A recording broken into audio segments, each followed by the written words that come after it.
সে ভাড়া নিয়েছে 2000 টাকা মাসিক একাই ব্যাচেলার হিসেবে নিয়েছে 6 তালাতে। আর আমি তাহলে থাকি 3 তালায়। হ্যাঁ, 3 তালা থাকি। তো 3:30 থেকে 4টার মধ্যে ওনার ব্যথা অনুভব হয়, বুকের মধ্যে ব্যথা অনুভব হওয়ার পরে তো পাশের যে ভাড়াটি আছে ওনার 6 তালার যে আশেপাশে ভাড়াটি আছে ওনারা কয়েকজন এসে আমাকে ডাকতেছে, আপনার ভাড়াটি অসুস্থ, আপনি তাড়াতাড়ি আসেন। তো যাই দেখি উনি বুকের ধরে বসে আছে আর বলতেছে বা আমাকে তাড়াতাড়ি একটা চিকিৎসা নিয়ে ডাক্তারের কাছে নিয়ে যান।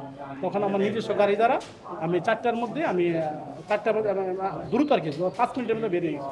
বের হয়ে আমি সুরত হাসপাতালে চিকিৎসাধীন অবস্থায় উনি মৃত্যুবরণ করেন এবং সকাল 5:30 উনি আপনি ডাক্তার মৃত্যু ঘোষণা করেছেন।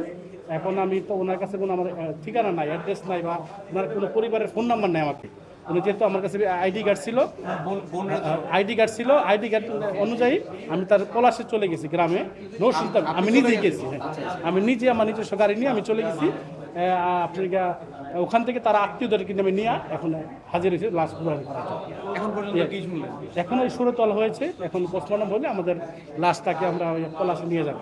স্বাভাবিক মৃত্যুবরণ? স্বাভাবিক মৃত্যুবরণ।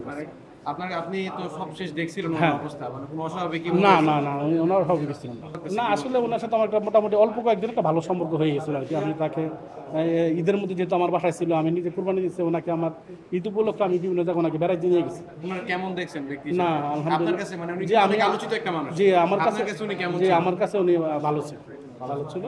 ওনার আচার ব্যবহার আমার কাছে ভালো লাগছে এবং উনি এসে আমার সাথে অনেক সময় দিয়েছে, কথাবার্তা কয়েছি, ওনার জীবন বৃত্তান্ত শুনেছি, আমি গল্প শুনেছি তার কাছ থেকে, জেল জীবনের ইতিহাস শুনেছি, সেগুলো দিয়ে আর কি।